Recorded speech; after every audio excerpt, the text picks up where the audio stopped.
Hello guys, welcome to Arjun classes YouTube channel और arjuntheory.com website.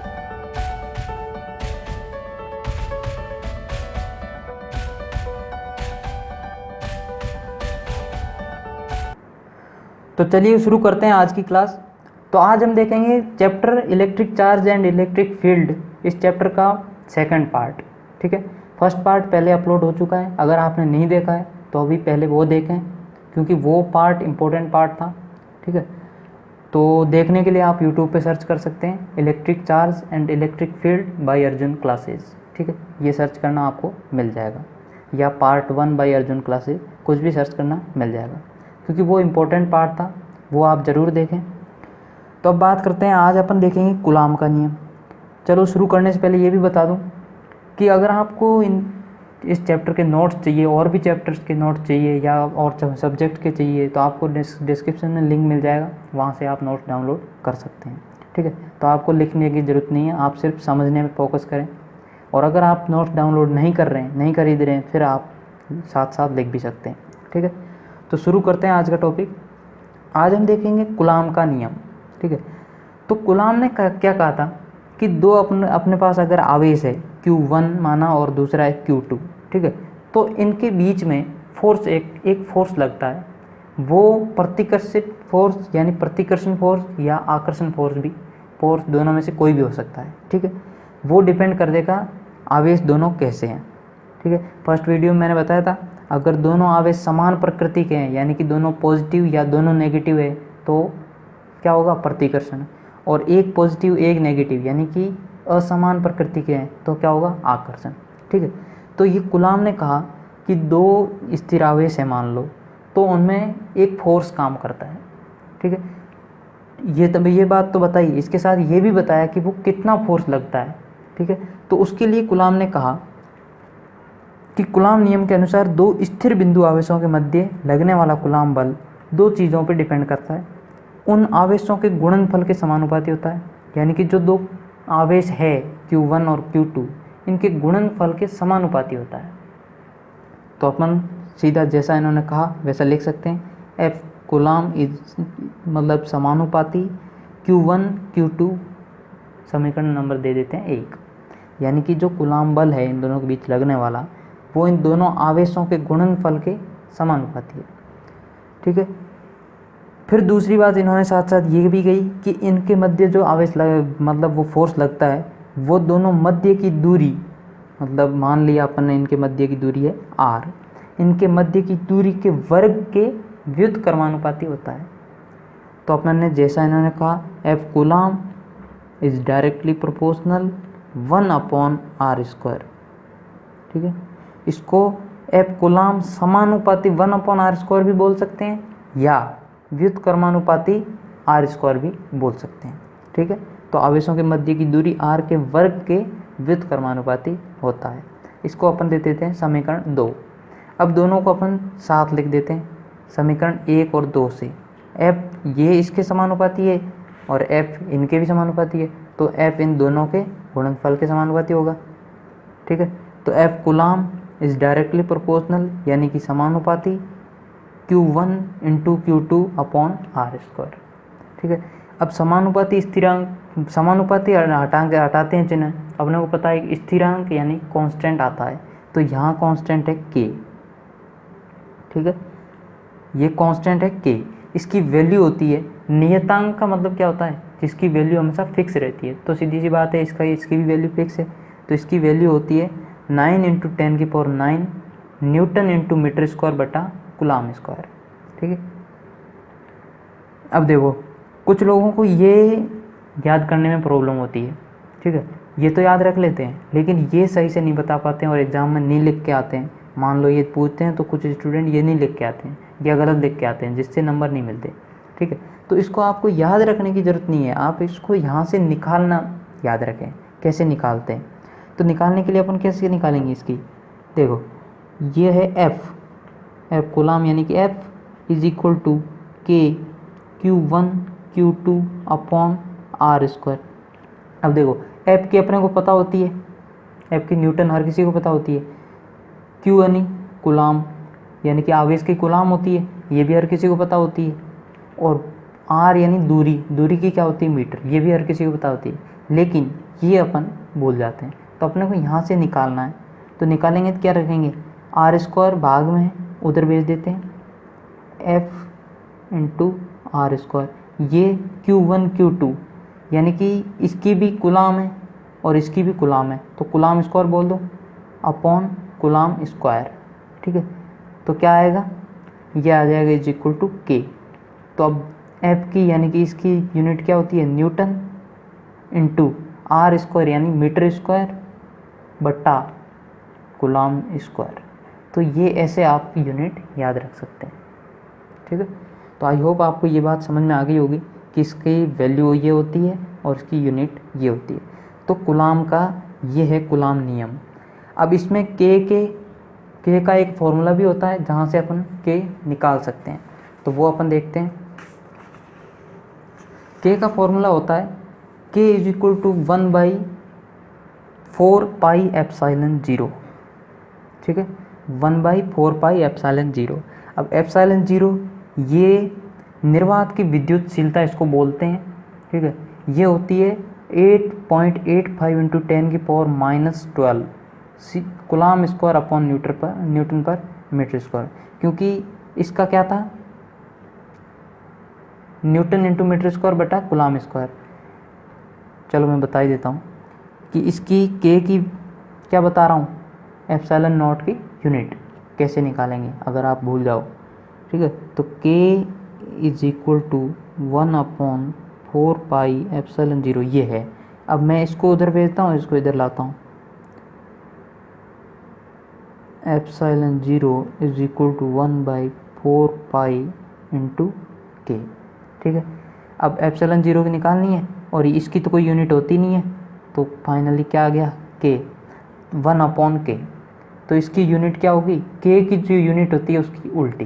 के की यूनिट होती थी न्यूटन इंटू मीटर स्क्वायर बटा कूलाम स्क्वायर, तो इसकी क्या होगी कूलाम स्क्वायर बटा न्यूटन इंटू मीटर स्क्वायर। ठीक है, ये बात याद रह जाएगी, के का फॉर्मूला और इनमें ये इन दोनों की यूनिट।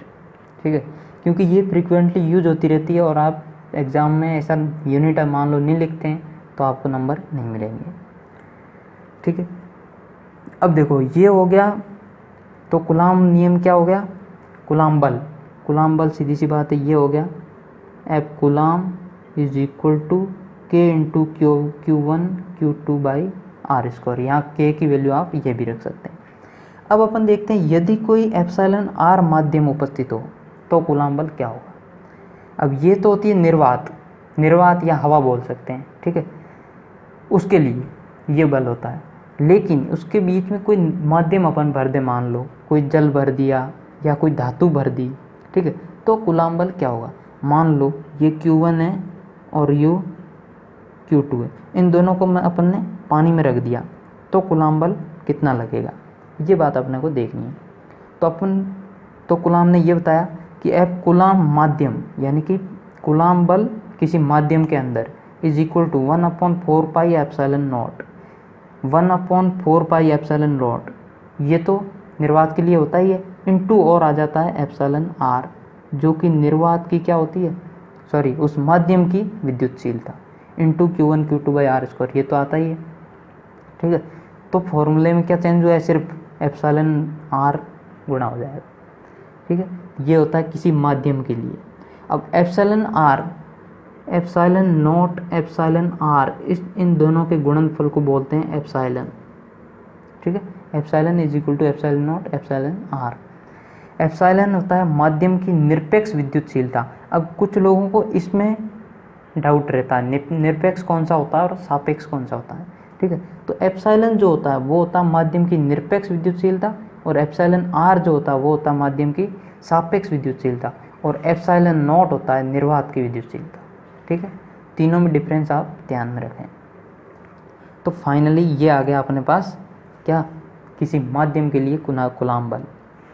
अब निर्वात में कूलाम बल ये होता है 1/4πε0 Q1 Q2 by R square और माध्यम में होता है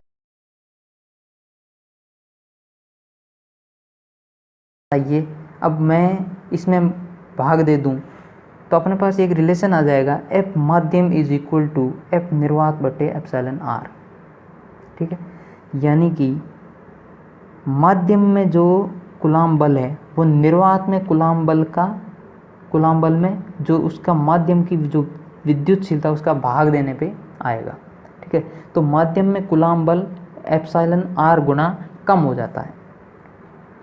अगर कोई माध्यम बीच में भर दिया जाए एप्सिलॉन आर विद्युतशीलता का, तो उसमें जो बल होगा वो निर्वात से एप्सिलॉन आर गुना कम होगा, यानी कि एप्सिलॉन आर का भाग लग जाएगा। ठीक है, तो ये था कूलाम बल। ठीक है, ये थी इसकी कूलाम बल की थ्योरी। अब अपन कुछ एग्जाम्पल देखेंगे। तो एग्जाम्पल से पहले कुछ डेटा है जो मैं आपको बता देता हूँ, जो आपको सीधे भी पूछे जा सकते हैं, लेकिन कॉम्पिटिटिव एग्ज़ाम में तो ज़रूर पूछे जाएंगे, बोर्ड में भी पूछे जा सकते हैं। ठीक है, तो निर्वात की विद्युतशीलता होती है 1, यानी कि एप्सिलॉन आर की। एप्सिलॉन आर क्या होता था? माध्यम की विद्युतशीलता। तो वो निर्वात के लिए होती है या हवा के लिए होती है 1, अभ्रक के लिए होती है 6, ये स्टैंडर्ड है, और पानी के लिए होती है 80, और धातुओं के लिए होती है इनफाइनाइट यानी अनंत। ये मोस्ट इम्पोर्टेंट है, ये भी मोस्ट इम्पोर्टेंट है। ठीक है, धातुओं के लिए होती है अनंत और हवा या निर्वात के लिए होती है 1। ठीक है, तो ये डेटा आप याद रखें, इन पे बेसिस अभी अपन क्वेश्चन देखेंगे। चलिए फर्स्ट एग्जांपल देखते हैं। यदि दो समान एक कूलाम आवेश एक दूसरे से 1 मीटर की दूरी पर स्थित है तो ज्ञात करो। यानी कि एक कूलाम आवेश एक दूसरे से 1 मीटर की दूरी पर स्थित है। दो आवेश फर्स्ट और सेकंड जिनकी वैल्यू कितनी है? 1 कूलाम, दोनों कितनी दूरी पर स्थित है? 1 मीटर की। तो अपने को क्या पूछा है? कूलाम बल ज्ञात करना है। और किस किस में? निर्वात में, पानी में, धातु में। यानी कि सबसे पहले तो बेसिक फॉर्मूले से अपन क्या निकाल लेंगे? निर्वात के लिए तो बेसिक फॉर्मूला होता है कूलाम बल का, उससे अपन क्या निकाल लेंगे? निर्वात के लिए। फिर अगर उसको पानी में डुबो दिया जाए तो क्या होगा वो, और धातु में डुबो दिया जाए तो क्या होगा? तो ये अपने को निकालना है। तो एक बात अपने को पता है, एफ निर्वात या एफ हवा क्या होती है? 1/4πε0 into Q1 Q2 upon R square, या K into Q1 Q2 by R square. ठीक है, तो सीधा भी आप लिख सकते हैं, K की वैल्यू रख दो और इनकी वैल्यू रख दो, लेकिन मैं आपको यहाँ से करके दिखा रहा हूँ। 1/4π का 4π, एप्सिलॉन 0 की वैल्यू मैंने आपको बताई थी 8.85 इंटू 10⁻12 इंटू Q1 Q2 कितना था? 1 कूलाम, तो 1 इंटू 1 अपॉन बीच की दूरी कितनी है? 1 मीटर, तो 1 मीटर स्क्वायर। ठीक है, तो ये आ गया, माइनस था नीचे, ऊपर जाएगा प्लस 10⁻12 इंटू पाई की वैल्यू रख दी 22/7, तो 22/7 था वो मैंने ऊपर भेज दिया, अपॉन 4 इंटू 22 इंटू 8.85। ठीक है, इसको अपन कैलकुलेट करेंगे तो ये जो आएगा ये आ जाएगा अपने पास एफ निर्वात इज इक्वल टू 9 इंटू 10⁹। ठीक है, अगर यहाँ से सीधे करते तो वैसे आ जाता सीधा ही, क्योंकि के की वैल्यू कितनी होती है? 9 into 10⁹ into Q1 1 into Q2 1 upon 1 का स्क्वायर, तो ये तो पूरा 1 ही हो गया, तो 9 इंटू 10⁹। तो आप सीधा भी कर सकते थे इतनी कैलकुलेशन ना करके, लेकिन क्या है, मैंने आपको समझाने के लिए, मान लो ऐसे ये वैल्यू दे रखी हो तो ऐसे कैसे निकाल सकते हैं। ठीक है, तो ये आ गया कूलाम बल किसमें? निर्वात में। अब अपने को पूछा है पानी में, यानी कि इस सिस्टम को अपन पानी में रख दें, यानी इस निकाय को पानी में रख दें तो कूलाम बल कितना होगा?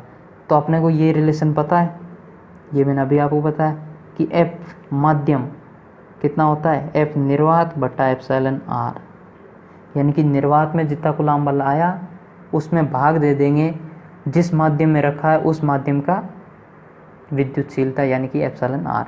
तो अपने को पता है पानी में रखा है तो पानी का होता है 80, अभी मैंने बताया था, तो 80 का भाग दे देंगे इसमें, तो अपने पास क्या आ जाएगा? पानी के लिए, जो कि आएगा 1.11 इंटू 10⁸ न्यूटन, क्योंकि बल को यानी फोर्स को किस में नापते हैं? न्यूटन में, तो यहाँ इकाई आएगी न्यूटन।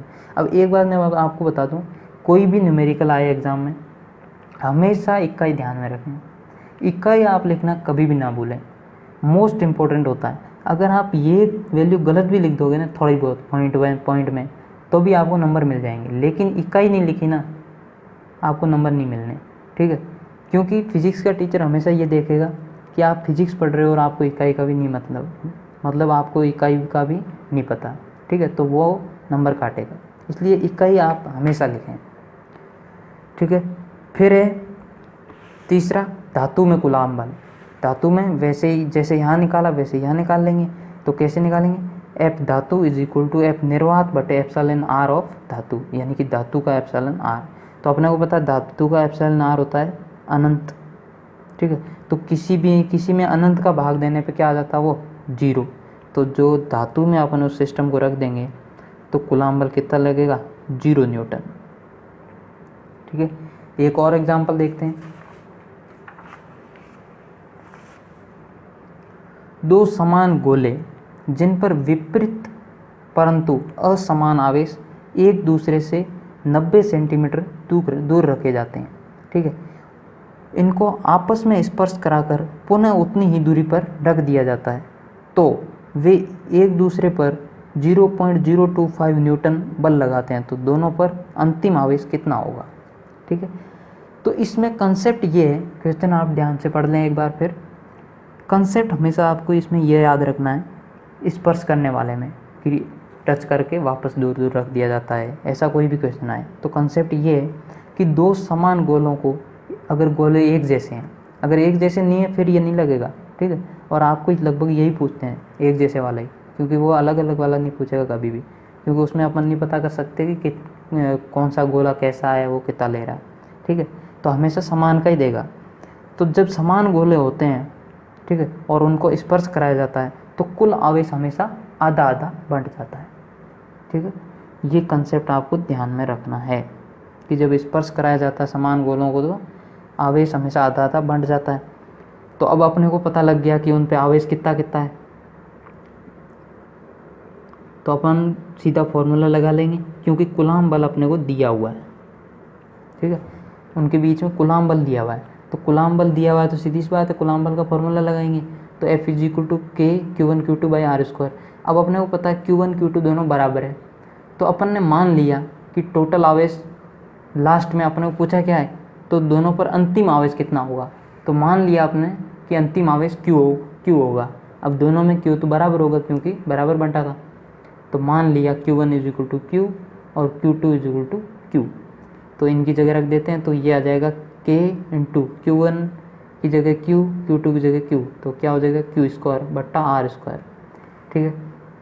तो ये अपने को दे रखा है कितना बल लग रहा है, 0.025 newton is equal to K की वैल्यू रख दी, Q स्क्वायर बट्टा ये रख दिया।